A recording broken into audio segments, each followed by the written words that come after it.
নবদ্বীপে চলন্ত ট্রেনের ধাক্কায় মৃত্যু হলো এক ব্যক্তির। মৃত ব্যক্তির নাম সুভাষ দত্ত ওরফে প্রতাপ দত্ত, বয়স আনুমানিক ৪২। সূত্রের খবর, তার পৈতৃক বাড়ি শহরের রানীচড়া এলাকায়। বিগত কয়েক বছর ধরে স্ত্রী ও এক কন্যা সন্তান নিয়ে থাকতেন নবদ্বীপ প্রাচীন মায়াপুরে।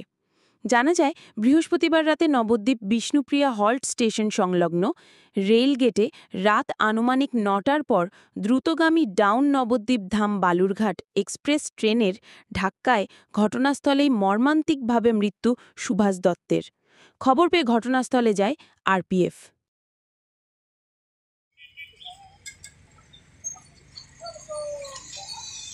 মাথায় বাড়ি খেয়ে ওইখানে ছিটকে গেছে।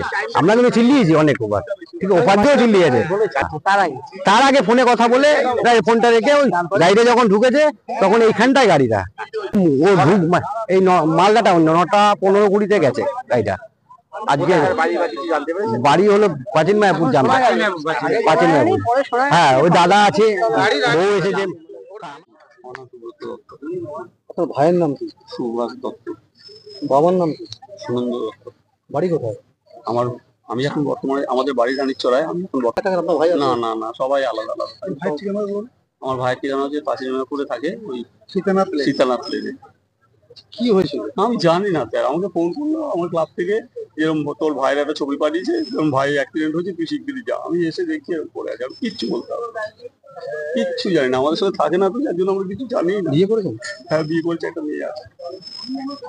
পারিবারিক কোনো বলতে পারবো না স্যার, আমি কিচ্ছু বলতে পারবো না। ওনার বাড়িতে কে কে থাকে? বাড়িতে ওনার স্ত্রী আর ও মেয়ে, আর কেউ না? আর কেউ না। পারিবারিক ভালো ব্যবসা। কি ঘটনা হয়েছে এখানে? এখানে আমি তো 10টার সময় আসলাম, ডিউটি ধরলাম। একটা রানওভার হয়েছে ওই ডাউন ট্রেনটায়, ডাউন নবদ্বীপ। কটার সময়? এটা লাগভগ 9:10 থেকে 15-র মধ্যে এরকম বললো আর কি। আপনার নাম পরিচয়?